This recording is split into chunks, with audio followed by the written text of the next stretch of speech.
can I ask everyone to kindly turn on their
Good morning, everyone.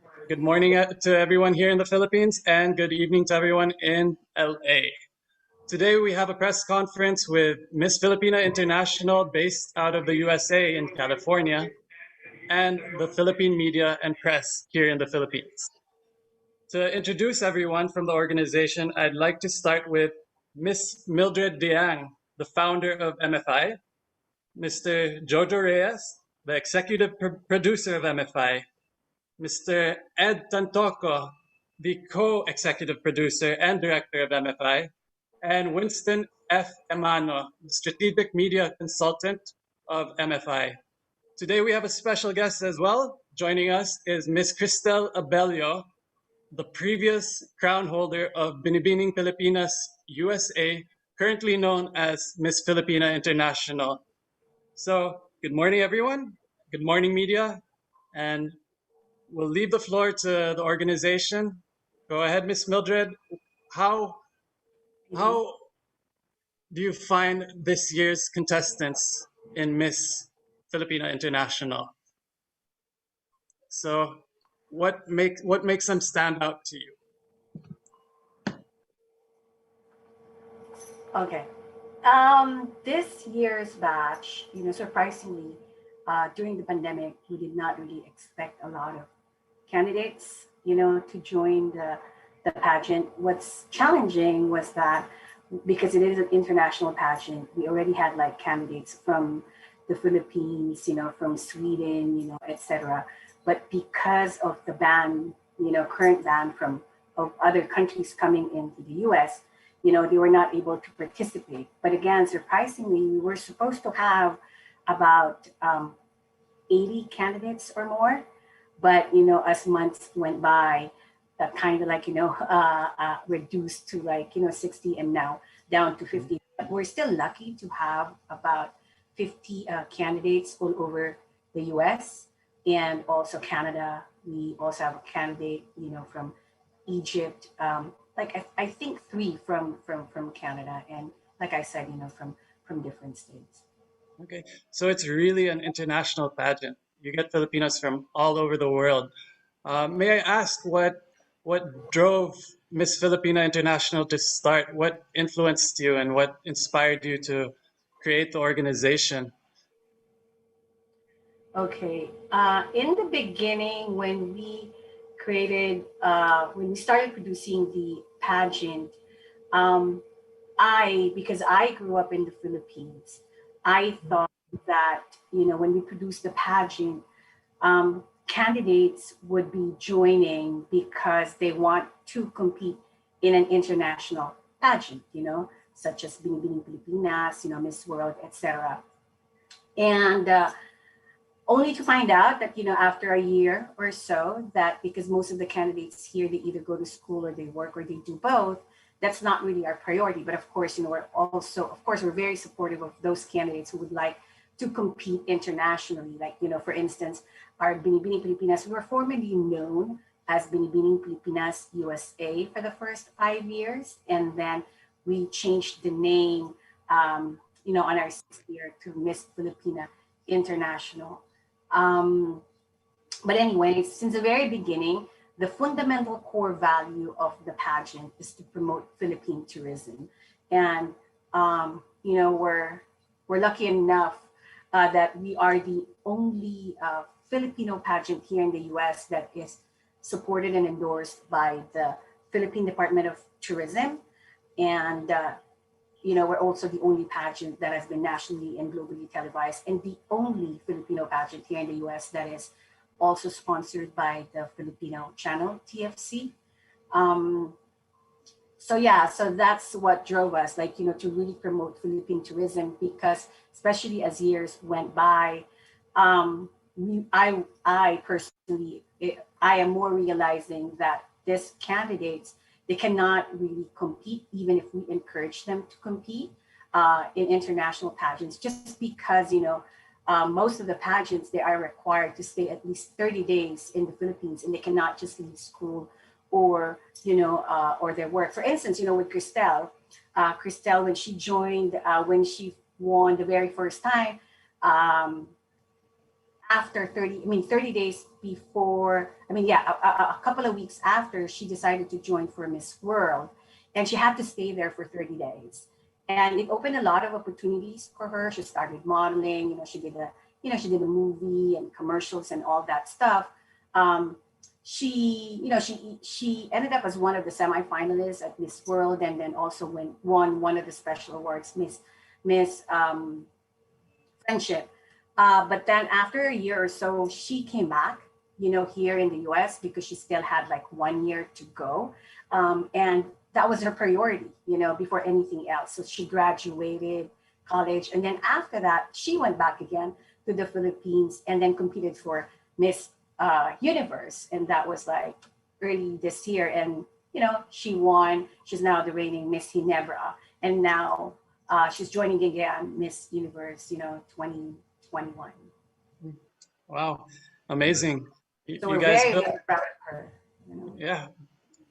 Thank you for representing us in the US, or representing Miss Filipina International in the US here in the Philippines as one of their queens, and trying to go for the crown of Miss Universe and Miss World.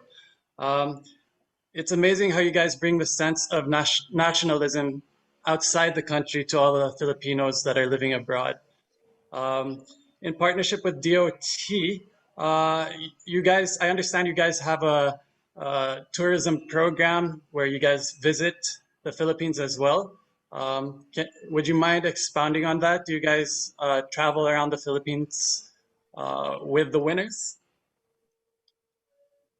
Yes, so we do that every year. So right after the pageant in July, we always hold the pageant either the last weekend in July or the third week in July. And come September or October, we take the royal court, to the Philippines for a tourism promotion trip. So we stay in the Philippines for about like 10 to 14 days, and we go to different destinations in the Philippines, and then we come up with a tourism video for the Philippine Department of Tourism, which is for about like at least a year is promoted here in the US, and also part of the show when once it's globally televised on TFC. So every year that's what we offer for the winners. We take them back to the Philippines to connect again, because most of our candidates, we started like for the first, I think 5, 6 years, we've only had like best candidates, so that's like 18 and above, 18 to 28. And in 2016, we started producing another category, which is the teen division, and the teen division, of course, most of them, they grew up here, or, they were born in the Philippines, but at the age of 1 or 2, their parents or the families would move here. So they've never been back to the Philippines. That currently we have our winner, our current title holder. She is half Filipino and half Black. She was born here, never been in the Philippines. So we took her to the Philippines in 2016 when she was still a teen winner. She won. She was our first Miss Filipina teen international winner, and then she competed again 3 years later, this time as a Miss candidate, and she won. And one of her reasons was, I want to go back to the Philippines. I really enjoy the tourism promotion trip. So we go to different destinations like Cebu, Boracay, and we do that like every year. So we've been doing that. This is already our 8th year. So that's actually, like I said from the very beginning, it's the fundamental core value of the pageant is to promote Philippine tourism. Great. So my next question is for Crystal Abello. So having been a previous crown holder of Miss Filipina International, formerly known as Binibining Pilipinas USA, how was your experience there as one of the contestants? And how was it traveling around the Philippines together with the organization? Hi everyone, magandang umaga po sa inyong lahat, sa mga taga Maynila. Pero for all you, Tito Jojo, Tita Mildred, hi, nice to see you guys again. Okay, so a lot of you might know, but Binibining Pilipinas USA at the time was my very, very first pageant. I was a really young girl. I think I was 20 or 21 years old. And I joined not expecting much from the outcome, but I did end up taking home the crown with me when I joined, and which was a really big surprise, but also at the same time, it opened so many opportunities for me. It boosted a lot of my confidence, and it pushed me to really pursue my dreams here in the Philippines. And I can remember so clearly that after winning the pageant of Binibining Pilipinas USA, Tita Mildred, Tito Jojo, and I, and the other winners for that year, we traveled to Bohol, Subic Bay, and having that vacation time for us and being able to really tour the Philippines was a one in a lifetime experience, and it was a lot of fun. And I get really excited that the girls, the winners of Tito Jojo's and Tita Mildred's and Tito Jojo's pageants now, that they get to continue that, and that they still get to travel now to the Philippines. I think it's a great experience. And was this your first time going to the Philippines? No. I go to the Philippines every now and then for vacation with my family. So that was just a bonus because I've never been to Bohol or Subic Bay. So that was just a plus. But I usually go to Aklan or Cavite. Okay, thank you. Yes. Thank you. All right, so my next question would be for Mr. Ed Tantoco and Mr. Jojo. Since you guys are the executive producer and co-executive producer and director, I'd like to ask on the format of the pageant itself. How is it run? Do you guys have a Philippine costume, national costume? Do you have a talent portion? Is it the normal setup that these other pageants do, such as Miss World and Miss Universe? Let's start with Mr. Jojo. Yeah, I would say the setup is pretty traditional. You know, we have our coronation night on Saturday, July 31st, and that is preceded by the preliminary competition on Friday, July 30th at the Redondo Beach Performing Arts Center in Redondo Beach, California. That's been our venue for the last 7 years. It starts off with a private interview, and each of the girls is interviewed for, I believe, 3 minutes by a panel of judges. And from there, the private interview proceeds to the beginning of the actual show during the preliminary competition, which is the national costume. And the girls have taken up the challenge of presenting the most wild and outrageous and intricate and ornate national costumes. And, you know, the most imaginative costumes that you can imagine. And they really put in a lot of time and effort every year. That's one of our biggest crowd pleasers, is the parade of national costumes. From what I understand, there's no other pageant that really does this in the US or really anywhere outside of the Philippines. And recently we've come to know that we are the biggest pageant for Filipinos anywhere outside of the Philippines. More than 10 million Filipinos live outside the Philippines, part of the global Filipino diaspora, I guess. And this pageant is for them. That's Everywhere amazing. in the world where Filipinos live, they could send their representative to compete in this pageant. And that's one of the things we're proudest of, is the ability to create a sense of community among Filipinos from every far-flung corner of the world, just because of Filipino culture's love for pageantry. So, we get people cheering us from Europe, from Asia, all over the United States, Canada, North America. We had from the Middle East, and we've had other candidates before from Latin America. It's just a little bit difficult now with COVID precautions, but we're very proud of our candidates, and we have a great batch of them this year.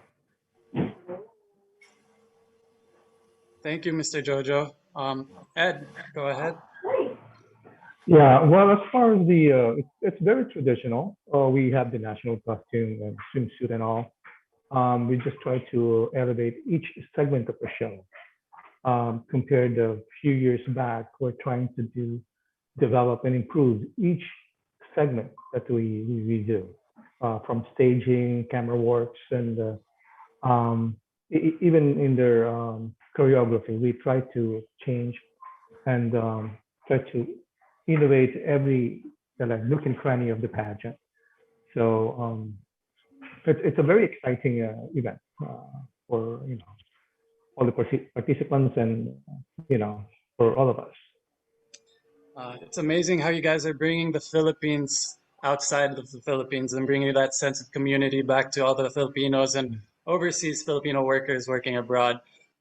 It's a very good advocacy you guys have, and I look highly upon it. So thank you guys for taking the time to talk about your organization. I'd like to allocate 30 minutes for Q&A for the press and media. First up, Bea will be in charge of calling out who will be doing the Q&As moving forward. Go ahead, Bea. I'll let you take the seat. Okay, so first question will be from Nolly Berrioso. Hello everyone. Hello. Mabuhay. Mhm. Okay, I have a question for the organizers to know. Okay, what motivates you to hold or to organize a pageant like MFI amidst pandemic? Well, we've been doing this for 8 years, and the only year that there's been any interruption in our mission has been last year. So, of course, in the interest of protecting everybody's safety and welfare, we we were forced to postpone last year's event. However, this year the restrictions have been loosened, and in some cases, most cases, have been removed here in the Los Angeles area. So we were glad to be the beneficiary of that favorable timing, if you will. And this summer, here in Los Angeles County, all the restrictions have been removed as of a couple of weeks ago.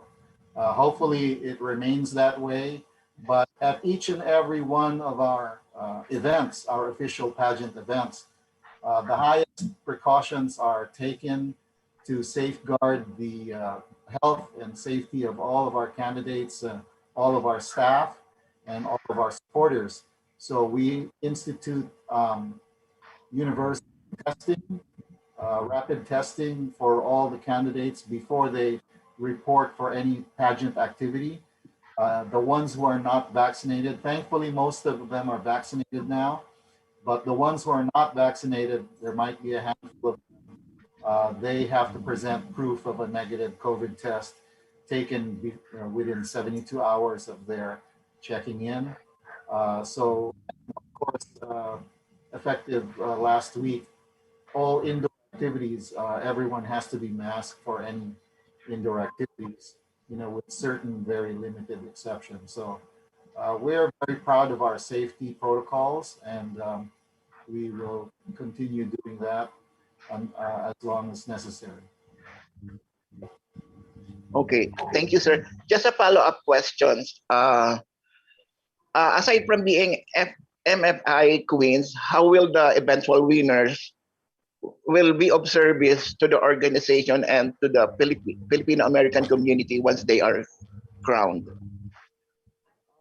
When a young lady wins the crown, she is representing, the Filipino community as a whole here in the United States, and in some cases here in Southern California. So they're often called upon to make appearances, formal public events. We serve to promote many causes, charitable causes that are supported by the organization throughout the year.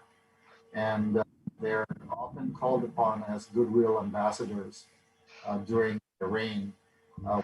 Very closely with the Philippine government agencies here in the US, the Philippine consulate here in Los Angeles, and whatever called upon to do to serve the public good, then our winners are always there. Amazing. Thank you, Mildred and For Jojo. Cristel. Oh, Hi, yes. Hello okay. po. Okay, Cristel, last question.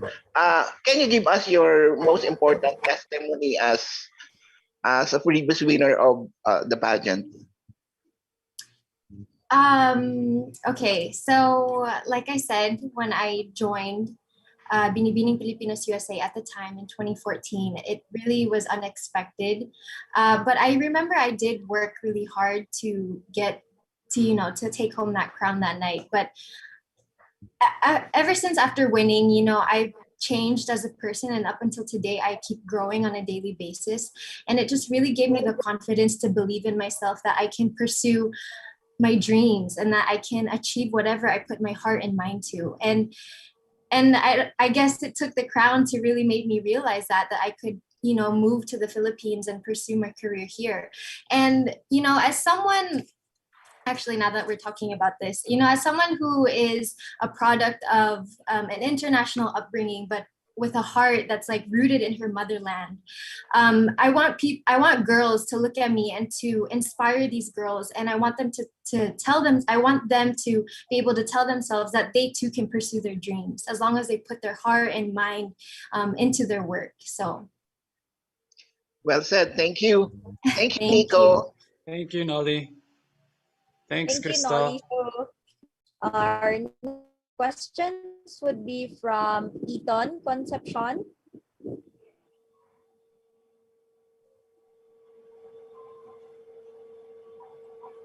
Hi, Sir Ethan. Bea, would you please read my questions? It's in the chat already.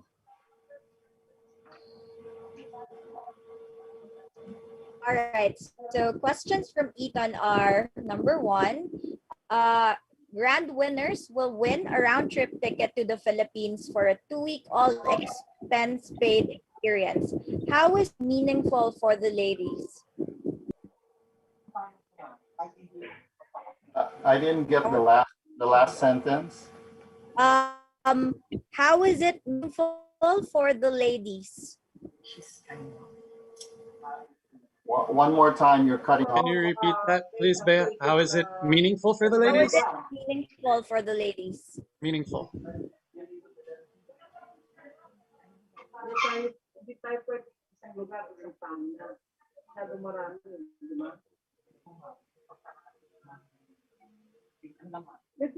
Oh, okay. How is it meaningful, the trip to the, sorry, because I didn't hear you quite well.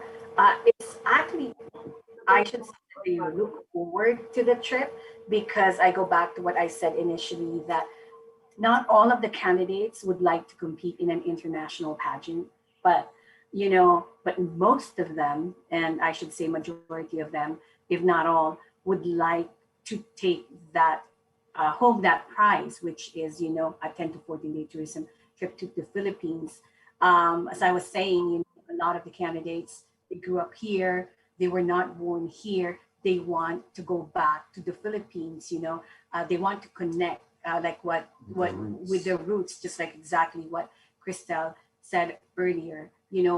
Find out more about their culture, the heritage. And I am not, in the beginning, I was really very surprised that they get more excited with that grand prize instead of competing in an international pageant. But don't get me wrong, we also had, not aside from Cristel, our very first runner up in 2013, Binibining Pilipinas USA 2013, was Arian Calino, who also competed for Miss World.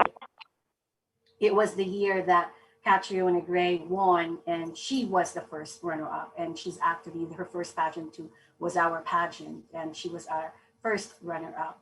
So yeah, so not all would like to compete in an international pageant, just because of school and just because of work. But they look forward more in, going to the Philippines, going to different destinations in the Philippines. That's more exciting for them. Thank you, Mildred. He has one more question that he listed. This, I guess, will go out to Ms. Crystal Abelio, as well as the organization itself. Bayanihan, a spirit of civic unity and cooperation among Filipinos. Do you experience it yourself as a candidate of this prestigious event? Hi, is this question for me? Sorry. Yeah. Yes. Okay. Okay, yes. So, yes. So especially during this crazy pandemic, I set up a project called Kapit Bisig Tayo. And what I did is I called out all the Filipinos that I know, all our fellow kababayans, where may you be in the States or here in the Philippines, and I asked for your help to help me raise funds for the people that were affected by the pandemic. They may have lost their jobs or, no access to food, and also just to help with the for care packages and health packages. And so what I did is I called out all our fellow kababayans and I got them all together so that we can raise funds for our fellow kababayans here in the Philippines. And when I did that project, I was actually really surprised because I raised over $1,000 just for our fellow kababayans. And that was something I was really proud of, because in that moment I realized that Bayanihan spirit is something that really shined throughout this pandemic. So I'm really proud to be a part of this Filipino culture and identity, that tayong mga Pilipino, kahit ano ang mangyari, kapit bisig tayo lagi. Thanks so Amazing, much, amazing. Crystal. Thank you, thank you. Thank you. Thank you so much. Thank you. Thank you. Thank It's you, amazing Nico. thank you. It's amazing that this pageant itself brings a sense of bayanihan to all its contestants, which is a truly innate cultural thing that Filipinos have. And thank you, Mildred, for creating an organization that highlights this as well. Our next question goes to Mr. Celso de Guzman. Celso, kindly have the seat.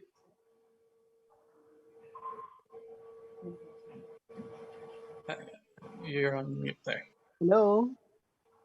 Hello. Hi. Hi, Bea. Can you read it for me, please? Sure.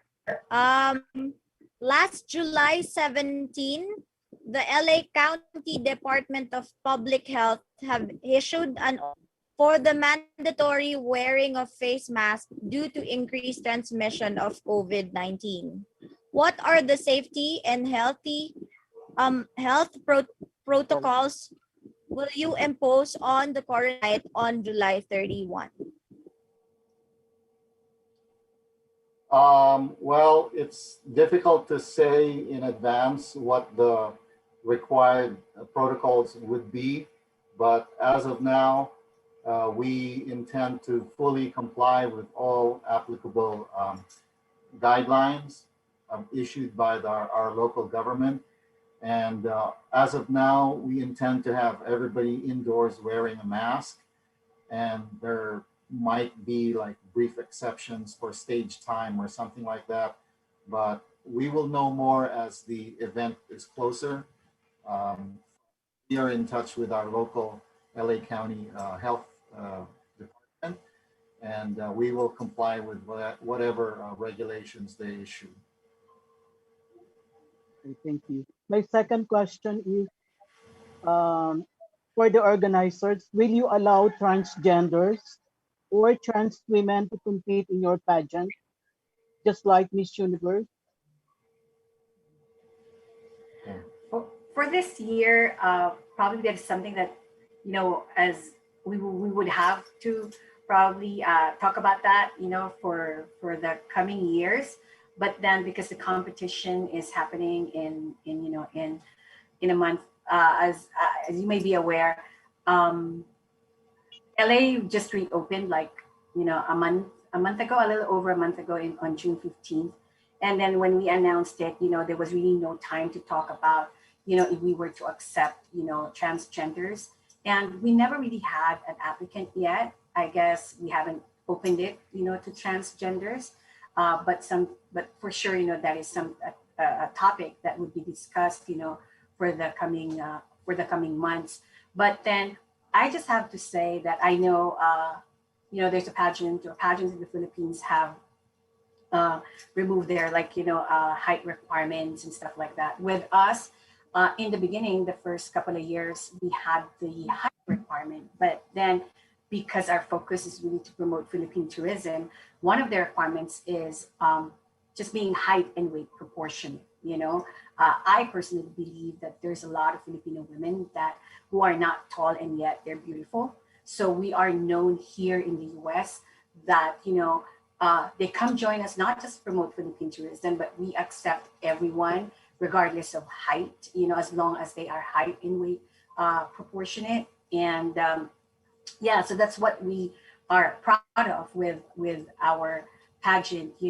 And most of the candidates, I don't know, maybe a lot of you are not familiar yet with our pageant. It's usually majority would be 90-95% are first timers, and they really have zero experience when it comes to competing in pageants. And just like Christelle, she didn't have any experience when she joined, and look at her now. We're very, very proud of her. After winning the Binibining Pilipinas USA, she competed in Miss World, won like special awards, and then now the current Miss Ginebra, and then now competing again for the second time for Miss Universe. So it's not like the typical candidates that you guys have in the Philippines. That's what makes us like really different, because most of the candidates in the Philippines, they have like experience, they've been into modeling, they've been, doing all of this stuff, but not our candidates. They're just like totally different. Like I said, it's their first time to join the pageant. That is why there's more applicants who would like to join our pageant, because they don't really get intimidated with their fellow, candidates. And yeah, so anyway. Thank you so much. Thank you, Mr. Salsa. Thank you, Miss Mildred, for that answer. It's amazing how you guys are opening it up without any restrictions for everyone, making it an even playing field for anyone that can join. Our next question goes to Mr. Ezel from Pageant Fanatics. Mr. Ezel? Good evening, guys. I'm Miss, I just sorry. want to ask it's okay. I just want to ask, why is it important to preserve the Filipino heritage, and how does it celebrated in the Miss Filipina International Pageant?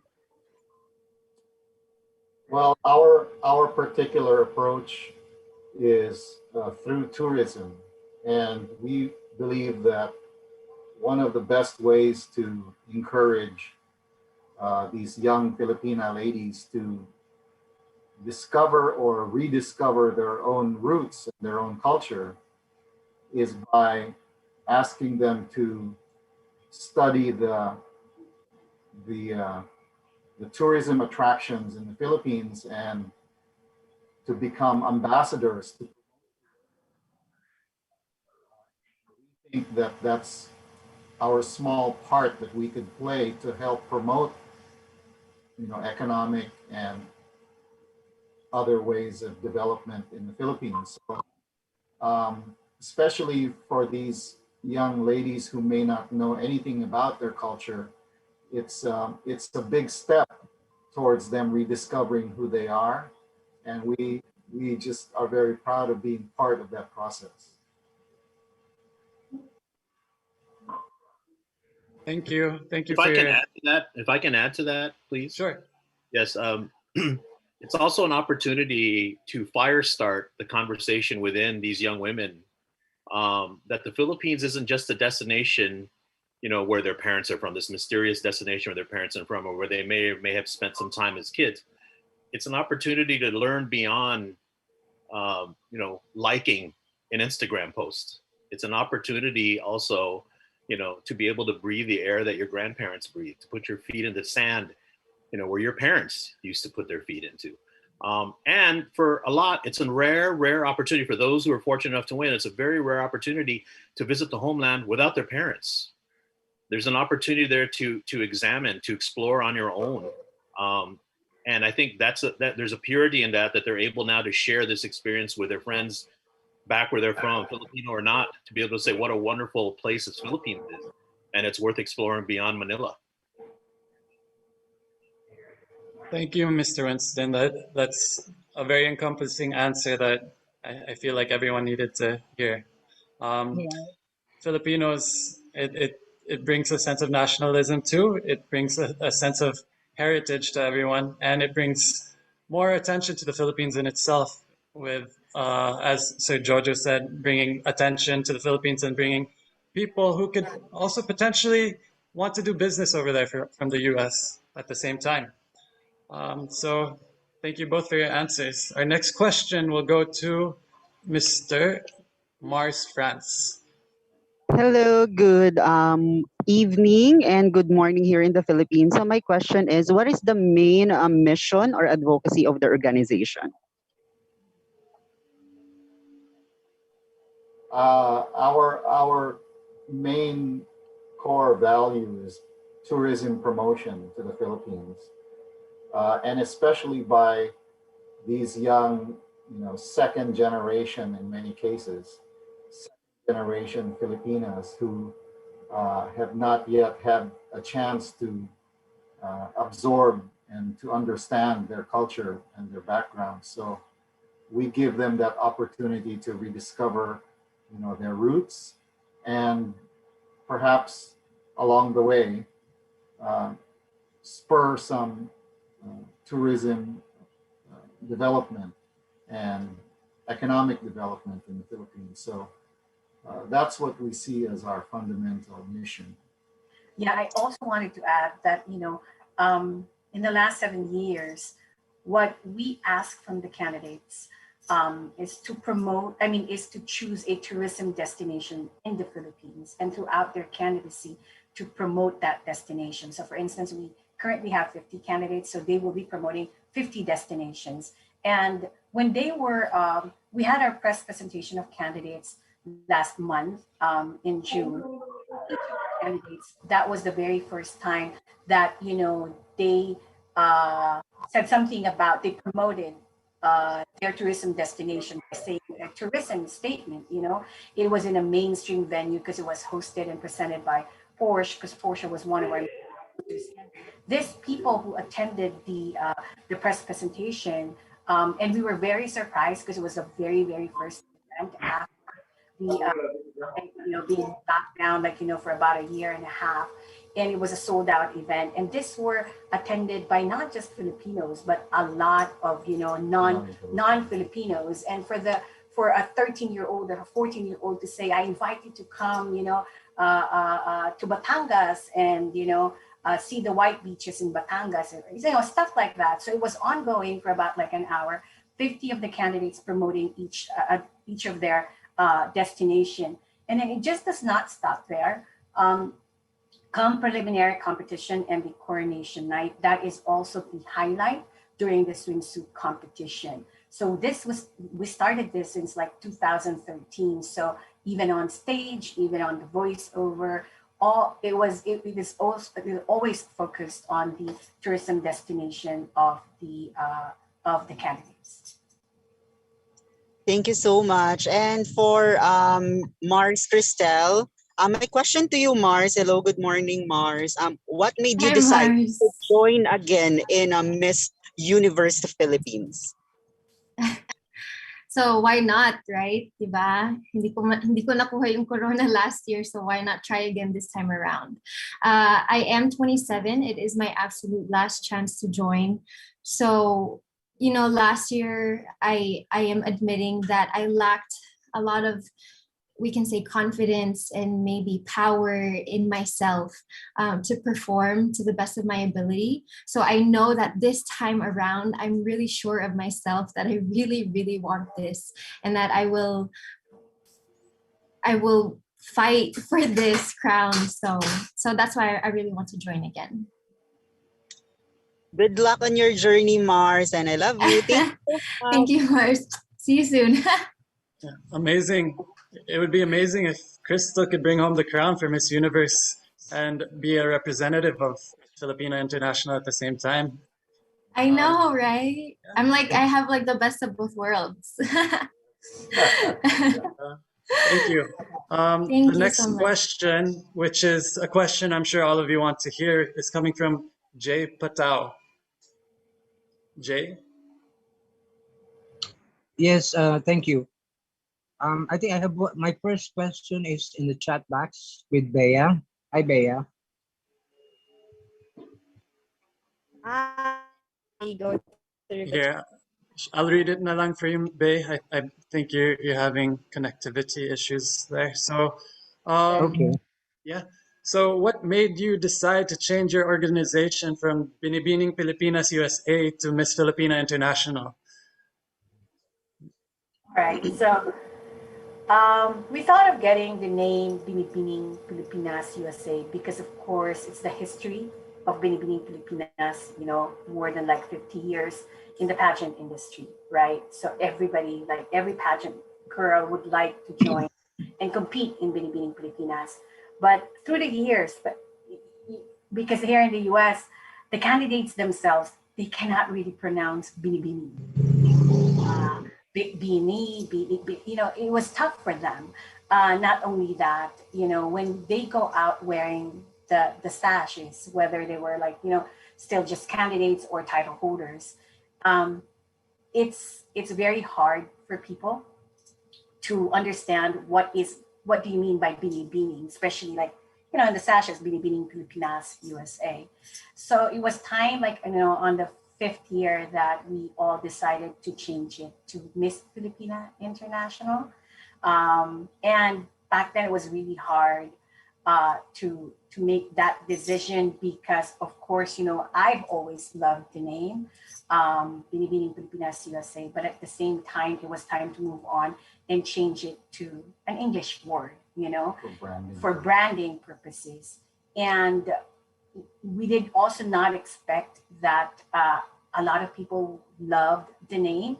You know, we have like producers from different countries as far as, you know, Saudi Arabia, you know, the Middle East, Europe, European countries like messaging us or emailing us asking if they could use our name, you know, because they like the name is Filipina. And when we changed the name, we didn't really expect that you know, a lot of international candidates would participate. And the first year, you know, we already got like a candidate from Germany who flew in, you know, Canada. There's just like different countries through the years that participated. So we're really very happy that we changed it to Miss Filipina, you know. So that was actually the main reason why. It's more appealing to U.S. Corporate sponsors to another reason. Thank you for that answer. And if I can, Nico, to Sir Jay's question, it's also in pitching this to media outlets here in the States who butcher Binibining in every which way you can think. It's a lot more easier to pitch something called Miss Filipina International because there's no question as to what's involved, and you know, and that and having to sit through them butcher Binibining. So. Yeah, I'm sure it was hard for all the Americans to pronounce Binibining itself and understand what it means.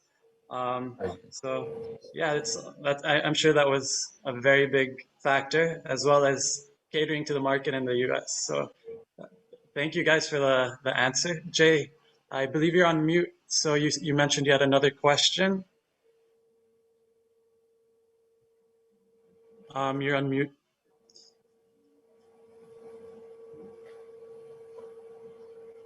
Are we okay now? I have another question. Perfect. Yes. Yes. My other question is, like Christelle, who is now joining Miss Universe Philippines for the second time, do you have any other Philippine franchises that the winners might be able to join in the Philippines for the opportunity to compete internationally? Are there any other pageants that they can join in the Philippines besides MFP?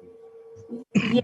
So if there are other pageants, like for instance, uh, Nico was able to get our Rogel Flores to be our official pageant coach, and for this year. In the very beginning, like the first 4 or 5 years, the official pageant coach of Binibining Pilipinas USA was actually Jonas Gafford. So Jonas really helped us a lot in the pageant, and we will forever be grateful to Jonas. And this year, Nico and his team, they were able to get Rogelio Flores to be the official pageant coach of Miss Filipina International. And actually, our official pageant photographer is the official photographer of Binibining Pilipinas, who is Raymond Saldana. And I heard that, because he called me the other night and he was saying that Rogel Flores would like to, get invite like at least one or two girls who would like to join and compete for Miss Philippines Earth for next year, and of course, Miss World, etc.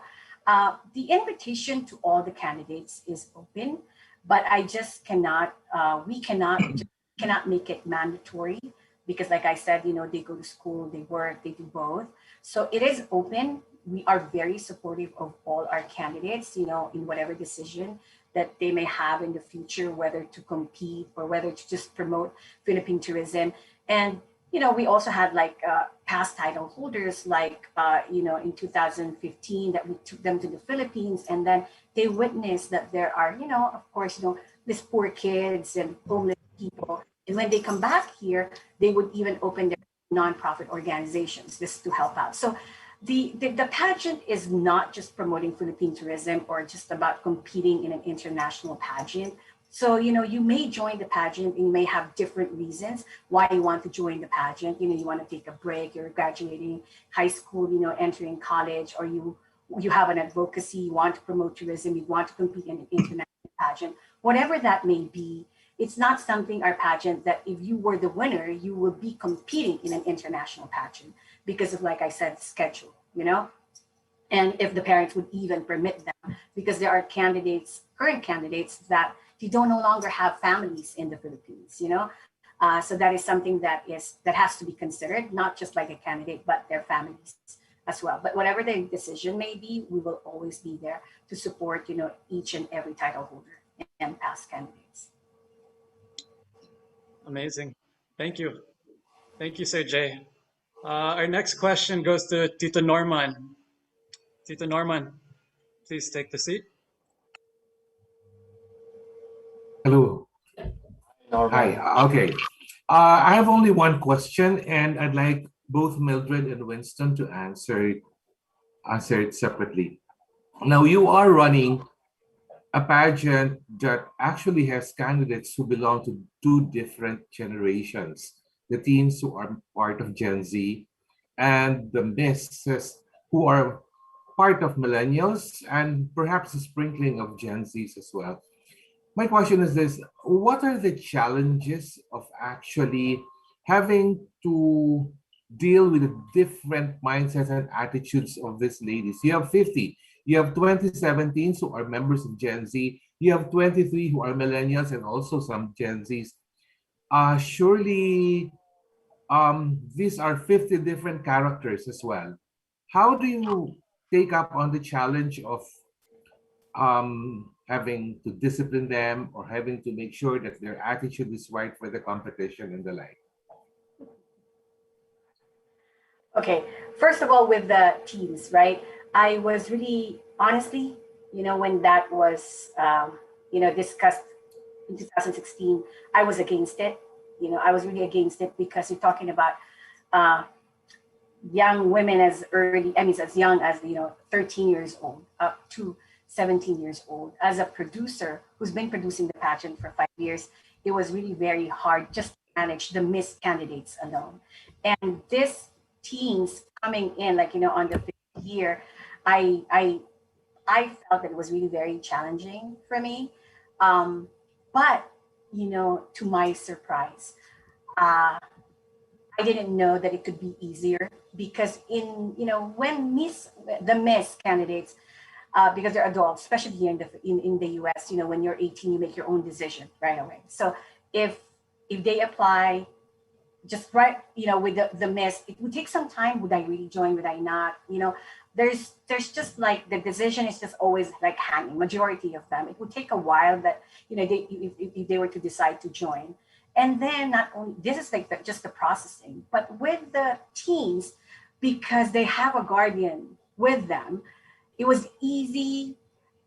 It was very easy for the mom or the dad to say, hey, my daughter wants to join, So just the processing alone, it's much easier with the teen division more than the Miss division. And up to this very moment, I should say, that's been my experience. Now, during the pre-pageant activity, to a preliminary competition and coronation, I should say that, yeah, when because they're always together. The only time that there's no time that they're actually separated, but you would only know that who's the teen and the Miss because of the, the tank tops they're wearing or whatever, and also because of the sashes. It's very challenging because they don't listen. A lot of times, 13, 14, or 15 years old don't listen. They just love to talk. They love to play. It's very hard to get their attention. You cannot just yell at them and sometimes, of course, just to get their attention, you would raise your voice, right? Because you're dealing with 13, 14s and 15s, unlike with the Miss. So that's when it comes to already becoming a candidate, it is much easier to deal with the Miss more than the teens. But the processing as an applicant to the candidate, it's the other way around. It's much easier to deal with the teens more than the Miss, So, but overall, I have learned to love it. That I have the teen division, and the last couple of years, we have more teen candidates more than the Miss, and even this year, the previous year, we have more teens, and I think even for next year, we get applicants like at least 2 to 4 to 6 a day when the pageant is not until a week and a half from now. So every single day there are applicants, and a lot of them are teens, So yeah, even if it's challenging during the pre-pageant activities, and especially during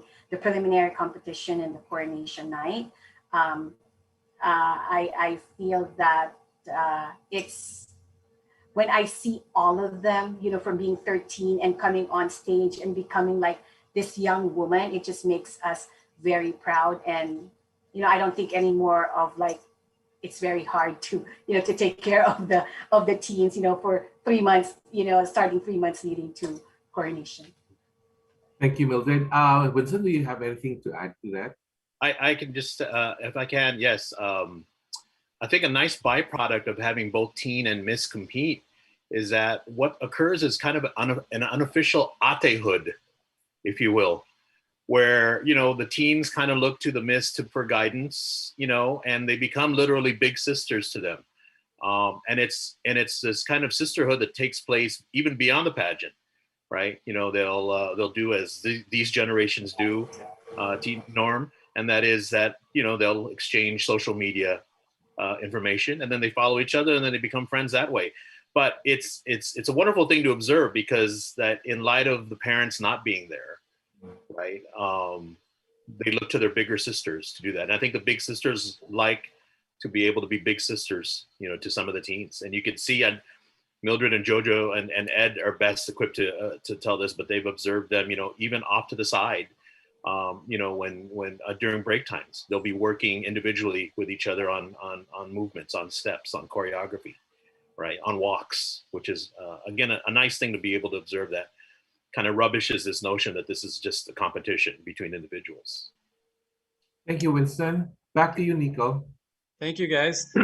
It's amazing how you guys are able to build a sense of family, and in comparison to the Philippines, where it's a competition and people are really butting heads inside the competition itself, it's completely different. It's it gives a lighter mood to the pageant as well. Thank you, Tito Norman, for that question. Our next question goes to Amir from Mississology. Amir, kindly take the stand. Hi, Nico and everyone. Good morning. Before I'd like to ask my question, I'd just like to commend the organization for having this international competition and bringing Filipinos together from around the world to celebrate the wonders of our beautiful island nation. Now, my question is, aside from highlighting tourism, is there any other charitable causes or any charitable institution you are with, or should I say charitable causes that MFI organization advocate for or supporting with? Okay. Yeah, from the very beginning, we've always had a charity with us that we support. Like, for instance, ABS-CBN Foundation, Apple the App Foundation, Smile Train, Yellow Boat of Hope Foundation. So every single year, that's what we do. For this year, I think it's Apple the App Foundation again. So that is something that we're still working on. But we never missed a year that we do not have any charitable organization behind the pageant. So a beneficiary of the pageant. Wow, that's good. And my next question is there a chance or a plan that the organization will be doing or producing a male version pageant for this one? Not at this time. We'll discuss it at the after event post-mortem meeting, production meeting, but not at this time. Okay, and congratulations once again. Good luck. Thank you so much. Thank you. Thank you, Sir Amir. Our next question goes to Inquirer representative. May I ask who their Inquirer representative is? Hi, Sorry. good morning. Armin Adina from the Inquirer. Armin, thank you. Sorry, your question got lost in the chat box. Yes. My question, maybe Mildred and Jojo may answer this. How would you measure the pageant's impact to the global Filipino communities? And do you think you were able to accomplish what you set out to achieve through the Miss Filipina International Pageant? I think we prefer to measure the impact of the pageant on the individual candidates themselves rather than on the world at large. What we know is that most of the time these young ladies are completely transformed from the first moment that they join the pageant until the journey ends on coronation night. We watch them before our eyes, transform from a caterpillar to a beautiful butterfly.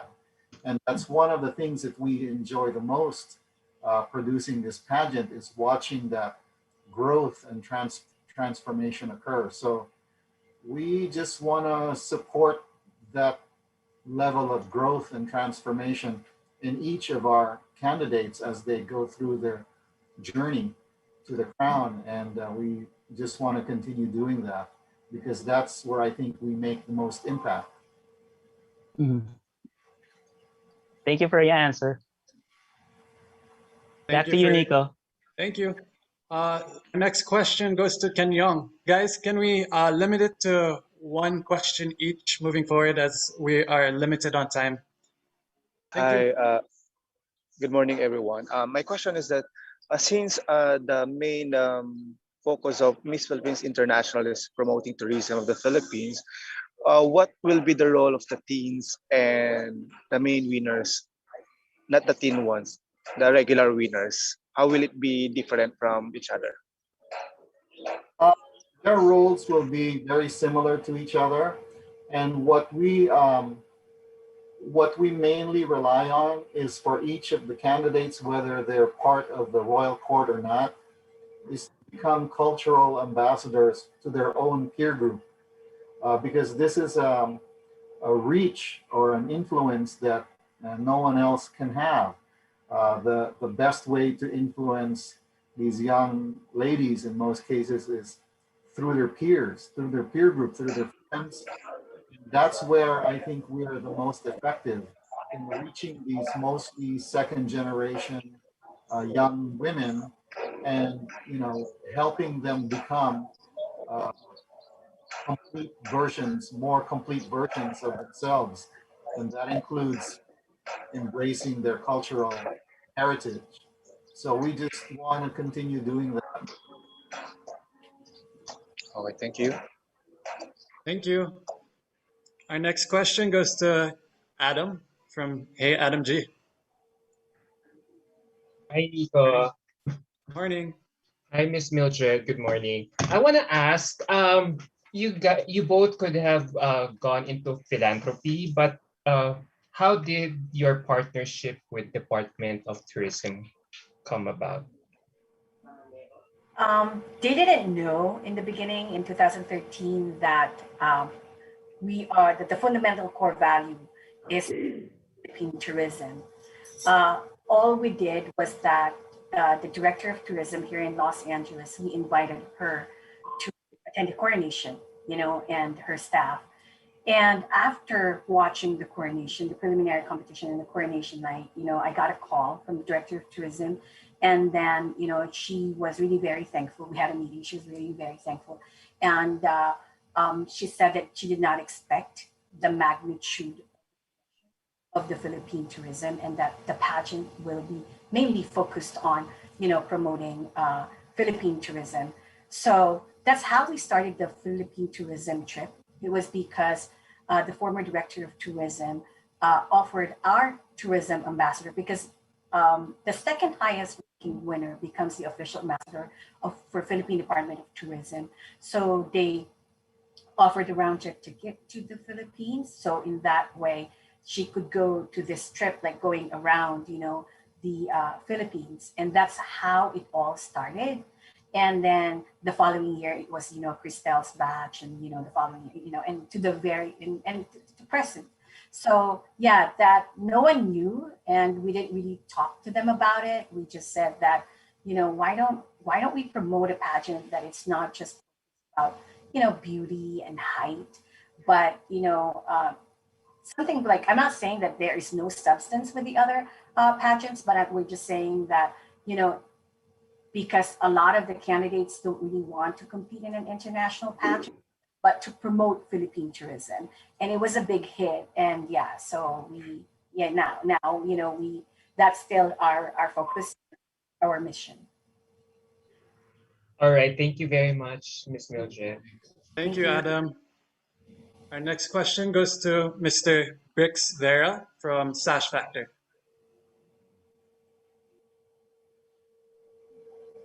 Hello, everyone. And my question is, what are the plans of Miss Filipina International for the next 3 to 5 years?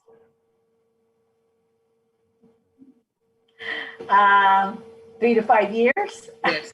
Probably say like 2 years. But 3 to 5 years would be, I think, right now, because the pageant has grown a lot bigger than we expected, especially on the 7th year, because the 7th year we got our host, Pops Fernandez and Martin Rivera, and the performer was Gary Valenciano. So it was the biggest pageant that we've ever produced. It was a big hit that our pageant was known, like not just here in the US, but more, overseas. And because of that, we got a lot of, candidates. Like I was saying that, we already had before pandemic about 80 candidates, and, it was reduced down to 50. So in the next few years, we see our pageant growing and growing and growing. That currently, what we produce the pageant in one night, together, they're together competing. Like, it's always the teens and then the miss first. I mean, the teens first and then followed by the miss. But then if it grows like bigger, like let's say 40, 50 candidates, per category, then we would have to produce the pageant separately, because not just produce like 100 candidates on stage. It's not just going to be visible. So that's how we see the pageant. So, if we get more applicants by next year, then we would have to split the pageant in two different nights, but then still the mission is to promote Philippine tourism. The grand prize is still to take, the winners, the tourism winner, to the Philippines for a 10 to 14-day tourism promotion trip. That will not, I don't think that would change, but I think that what would change is more of the preliminary competition nights and the nights and also the coronation. Okay, thank you, Ms. Mildred. Back to you, Nico. Thank you for your question. Our next question goes to Daniel Gray. Daniel?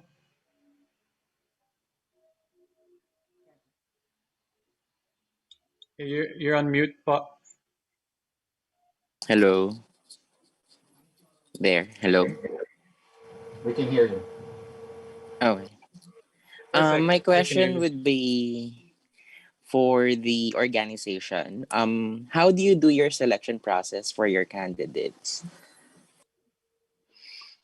The process is they usually send an online inquiry, and from there they have to complete an application, and then the first screening would be a brief interview over the phone, and then they would have a Skype orientation, and that's actually the screening process. And then from there, it's tough for the candidates here because it always what's challenging is the schedule, because even during summer, most of them they're very much interested to join, but because they have school, or summer classes or whatever, or they have work, then they're not able to participate. So we now have candidates, like I said, as early as now for next year. So that's usually the process. It hasn't really changed. They send an online inquiry, they complete an application, and then they do the preliminary interview. And then after that, they actually do a Skype orientation with me. I've always done like one-on-one after the girls have been screened.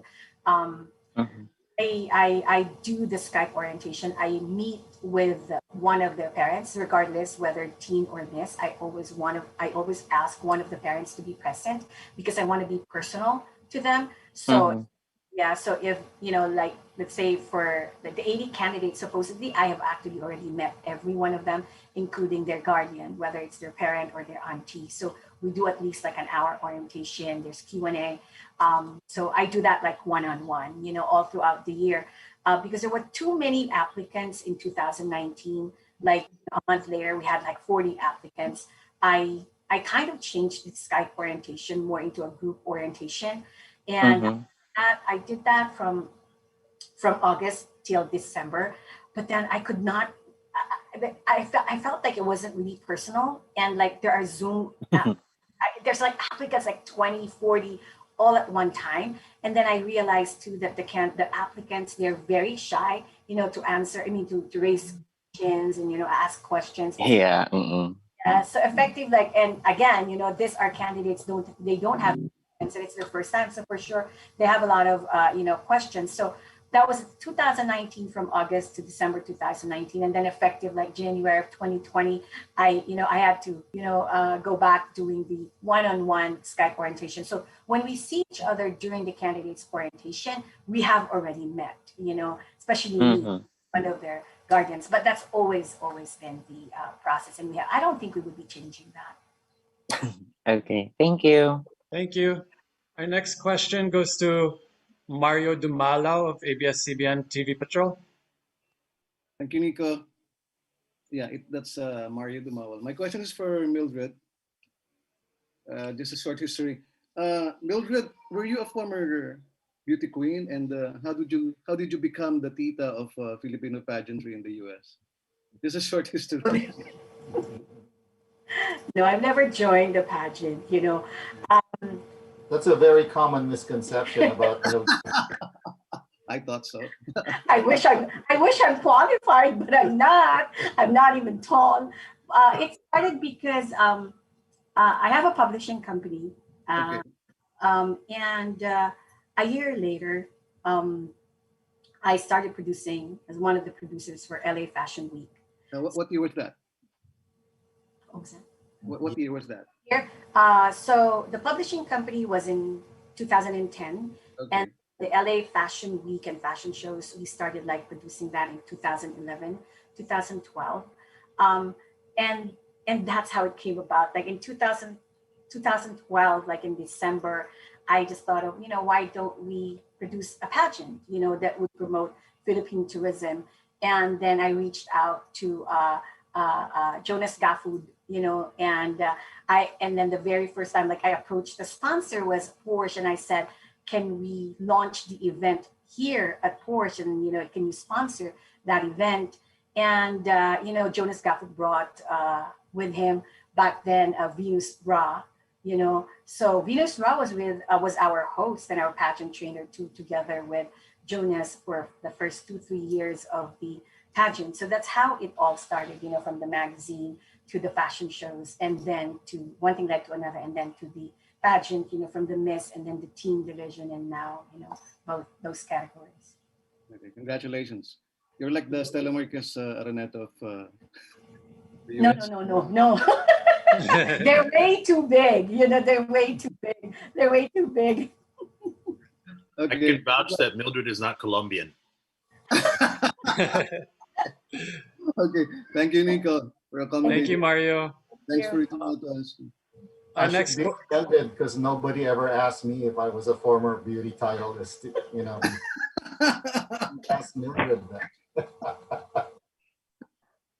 So our next question goes to Mick Francisco of Litrato Philippines and Online Teleradio.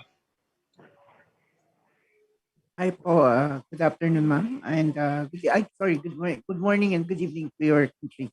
I would like to ask, since your mission or vision is more in tourism, my question is, Philippines now are struggling to promote and boost their local tourism, not only in their foreign visitor, but also in the local tourist too, due to pandemic. How your organization will help Department of Tourism to boost our Philippine tourism, not only in USA, but also in other countries too. Well, this year we realized it's going to be a challenge this year, but with each passing week and each passing month, we expect more and more people will get vaccinated, and the travel restrictions will be loosened and in some cases eliminated. So we want to be well positioned when that happens, because we think that's going to happen soon, and we may not be able to fulfill our mission to the usual extent this year, but we're just going to continue doing what we're doing, and when the time comes that we're able to fulfill our mission, then we'll be in a good position to do so.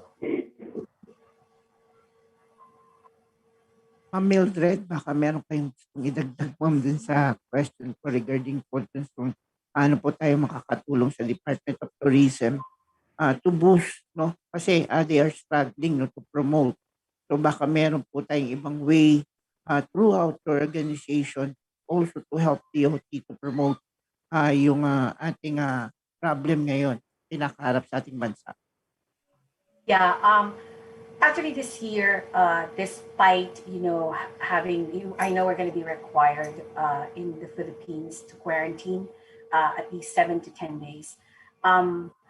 I personally would still like to take the candidates to the Philippines in September and October to go do the tourism promotion trip, But what is challenging right now is just because, like I said, I go back to what I said, that these title holders, they go to school, and being quarantined in the Philippines for at least 7-10 days, and then another 10 to 14 days, tourism promotion trip in different destinations in the Philippines would make them stay in the Philippines for at least 3 weeks. So that is at least 3 weeks, and that is something that I would have to discuss with the title holder, whoever the title holder would be, and also, of course, the families. Now, actually tomorrow I have a meeting with the Consul General and also the Director of Tourism. It is our Filipino American History Month in October. And they would like us to produce a show, promoting not just the Philippine tourism, but also like, a fashion show promoting the indigenous materials, in the Philippines. So tomorrow is our very first meeting. We will go through like, who would be getting like different designers from, Las Vegas, here in LA or in different states. So we don't know yet, but the purpose of that is not just to promote, the designers, the materials coming from the Philippines, but also Philippine tourism. So we're working on that. And like I said, I haven't lost hope in promoting tourism by going to the Philippines in September, October. That's why we are actively reaching out to hotels, currently that would help us sponsor our stay during the quarantine week. Maraming salamat po and thank you very much, Sir Nico. Thank you. Thank you. Our next, we'll have our final two questions as we're running tight on time. Our next question goes to Arvin Cabacheta of Entertainment News Portal. Hi, hello, good evening, and good morning. So my question is that can you give us a sneak peek if kung sino-sino po yung mga judges sa Grand Coronation Night? Okay. Yeah. Modesty aside, the pageant is actually really known for having distinguished panel of judges. We're lucky enough to have in the past, Margie Moran, Janine Tugonon, Dayanara Torres, former Miss Universe winners and Miss America. And for this year, we thought that, we will not be able to get like, the usual panel of judges that we have, like before, Lakers coach and stuff like that. So for this year, we have, for preliminary and the coronation, we have the Vice Consul General of the Philippine Consulate, the Director of Tourism, and we also have, I'm blacked out. This is the Philippine Airlines, OIC USA, Philippine Airlines, because our official travel partner is Philippine Airlines, So we have Philippine Airlines, and then I know we have the big ones, but then I forgot. Some of our judges have also been unable to travel because of the pandemic, so we had to, postpone their service as judges. But we have some other judges. Yeah, and then I remember now. I remember some of them now. The first Filipino chef of, there's a famous restaurant here up in the hills in Hollywood. Her name is Valerie Archer. So she's also one of our judges. Also, actually, there's one from the Philippines, Bessie Basana. She's a pageant mentor. He is a pageant mentor and also a designer from the Philippines. We also have the brother of Nico, Anton Del Rosario. We invited Anton, and I don't know who else. I'm sorry, I blacked out with the, and we still have like, other judges who are pending confirmation, so probably we'll finalize the panel of judges like end of this week, because we just reopened in June 15, last June 15th, and then because of the mask mandate again that happened last week, of course some of the judges who we have invited have not confirmed yet, but we will keep posted on that. Thank you, Mildred. Sorry for all that weren't able to ask the questions. This is our last question that we're allowing for the day, as we are very tight on time, and we're going to have to close up as everyone has their own schedules after. So our next question will go to Ferdinand Abejon of Mississology. Hello, good evening, good morning. My question was already answered, but I just want to as Miss Mildred, what is her message to all the Filipinas that wants to join the competition in the next future? One thing that I am very proud about with Miss Filipina International is that we accept applicants whether they have experience with pageants or not. Whatever their height is, as long as their height and weight proportionate. So that is something that, I would like everybody to know, that our pageant is open to anyone, whether with experience or not, whether tall or short, and yeah, so so that's just so that's my message to everybody, that you might want to consider. A lot of the applicants also, they get intimidated by Miss Filipina if once they find out that it is in cooperation with the Philippine Department of Tourism. Once they find out also that we are televised on TFC, they get intimidated by that. But then after they have started talking to us and finding out that 90, 95, 99% sometimes, even this batch alone, I should say, I'm not sure if it's 100%, but 99% of the candidates are first timers and have zero experience. So that is something that I would like for everybody, the girls, to join our pageant, and they're welcome, regardless of their height, regardless, whether with experience or not. Thank you and good luck. Thank you. Thank you. Thank you. Thank you very much for your answers and your questions, everyone.